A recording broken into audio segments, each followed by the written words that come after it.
नीट paper फुटीचे धागेदोरे आता लातूरपर्यंत पोहोचलेत। नीट paper फुटीचं Latur connection समोर येतंय।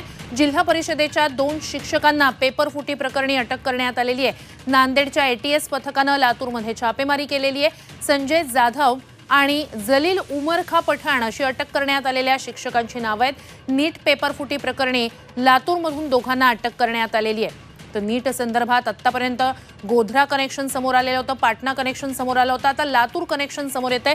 अधिकची माहिती आपले प्रतिनिधी वैभव बालकुंदे यांच्याकडून घेऊया। वैभव, हे कनेक्शन नेमकं कसं उघडकीस आलं, काय अपडेट्स आहेत? नक्कीच वैद्यकीय पदवी परीक्षेच्या म्हणजे नीट घोटाळा झाल्याचा आरोप होत आहे। लातूरमध्येही नीट व जेईच्या तयारीसाठी मोठ्या संख्येने विद्यार्थी खासगी कोचिंग क्लासेसमध्ये प्रवेश घेत असतात।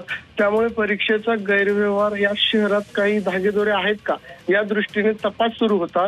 शनिवारी रात्री उशिरा नांदेड एटीएसच्या हाती हे 2 शिक्षक लागलेले आहेत। लातूरमध्ये राहणारे संजय जाधव हे मूळचे बोधी तांडा येथील आहेत आणि सध्या सोलापूरच्या टाकळी जिल्हा परिषद प्राथमिक शाळेत हे शिक्षक कार्यरत आहेत।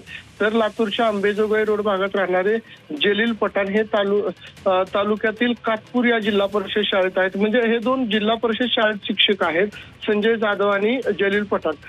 हे पीएचडी धारक आहेत। जिल्हा परिषदेच्या शाळेत शिक्षक असले तरी ते लातूरमध्ये खाजगी क्लासेस घेत आहेत अशी सुद्धा माहिती मिळत आहे। नीटचा पेपर फुटून विद्यार्थ्यांपर्यंत पोहोचवण्याच्या रॅकेटमध्ये हे दोघे सहभागी असल्याचा संशय एटीएसला आला। त्यासाठी त्यांना आता ताब्यात घेण्यात आले आणि त्यांची रात्रीपासून कसून चौकशी केली जात आहे। श्रुती, नक्कीच अपडेट्स तुमच्याकडून या संदर्भातील घेत राहू। तूर्तास धन्यवाद तुम्ही दिलेल्या संपूर्ण माहितीसाठी।